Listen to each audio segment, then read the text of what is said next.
Atensyon mga SSS pensioners, alamin natin ang mga hindi kasama sa SSS pension increase ngayong taon na ito 2026. At kailan nga ba ito magaganap? Magkano ang aasahan?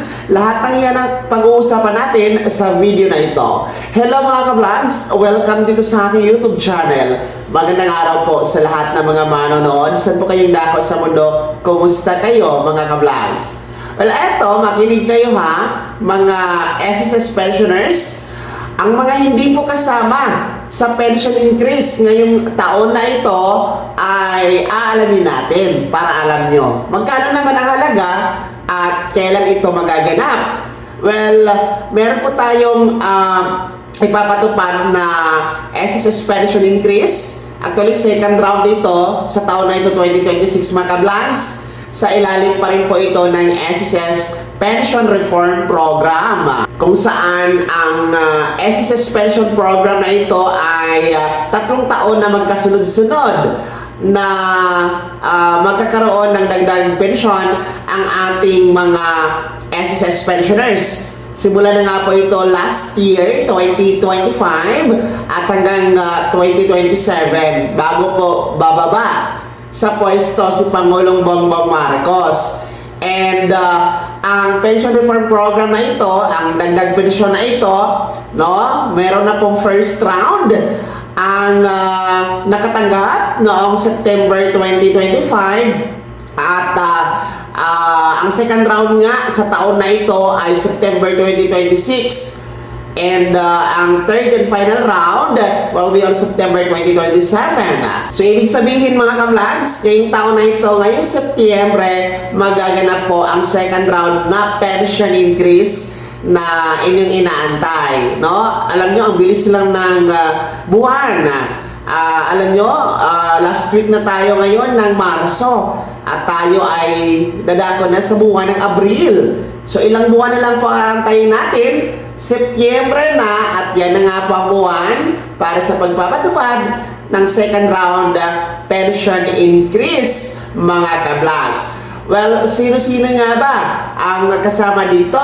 Actually, lahat ng kategory ng SSS pensioners kasama, no? Yung mga retiree pensioners, total disability pensioners, death or survivor pensioners.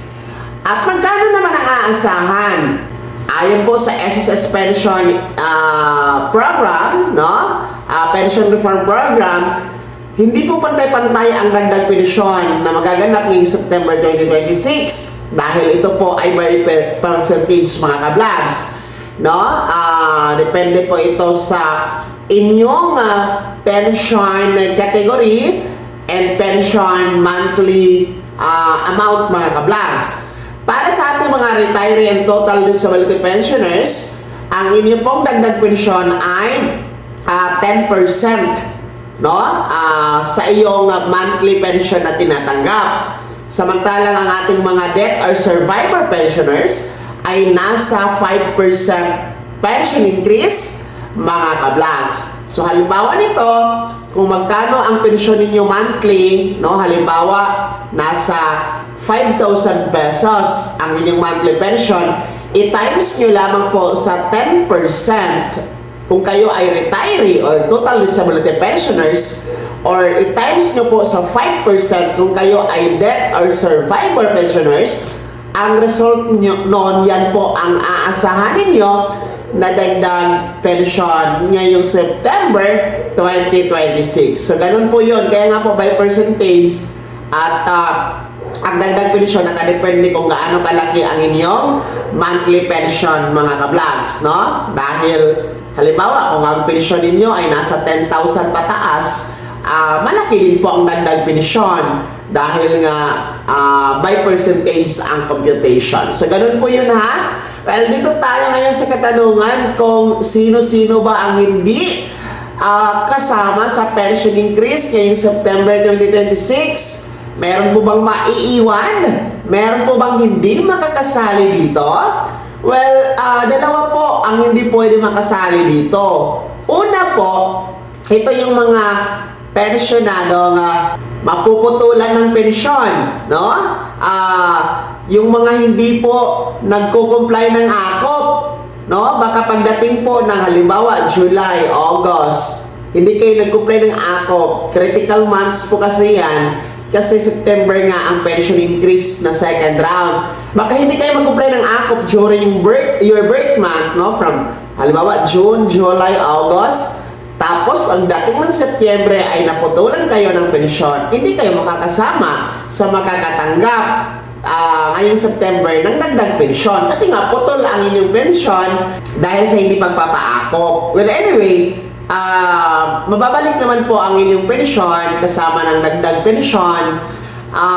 Pero kailangan pa rin po magpaakop. So, ang punto natin, yung mismong September, hindi kayo makakatanggap ng pensyon. Of course, hindi nyo po titikman agad-agad yung inyong pension increase. Kaya kailangan talaga magpaako pa during the birth month. Halimbawa, magbi-birthday kayo ng halimbawa, ngayong April, May, June, July, August, dapat mag-comply talaga kayo para po pagdating ng September, wala tayong problema, tuloy-tuloy ang pension na matatanggap. And of course, ay matitikman nyo po ang pension increase, mga ka-vlogs. Pangalawa po na hindi makakasali sa pension increase ngayong September 2026 ay ang mga magpe-pensyon after August 30 or 31, mga ka-vlogs. Halimbawa po, kayo ay nagpensyon ng September or October na, hindi na kayo kasama sa makakatanggap ng pension increase ngayong September. No, pero huwag kayong mag-alala dahil kung hindi man kayo makakasama ngayong September 2026, meron pa namang third and final round na magaganap ngayong September 2027. Sa mga magpe-pensyon ng October, November, December pataas na, doon na kayo sa September 2027 makakasama sa pension increase under the pension reform program. So, ganun po yun mga ka-vlogs, para alam nyo kung sino-sino ang hindi makakatikim sa pension increase ngayong September 2026. Kaya naman, ano po yung comment o traction sa balitang ito, ibahagi niyo po sa comment section na nasa baba, pakilakip ng buong pangalan at kung taga saan kayo. Kung bago ka pa lang sa aking channel o di ka pa nakasubscribe, i-click niyo muna ang subscribe button na nasa baba. Huwag kalimutan na pindutin ang notification bell, ilagay sa all para una ka sa mga balitang i-upload ko. Maraming salamat po. God bless, mag-ingat mga ka-vlogs.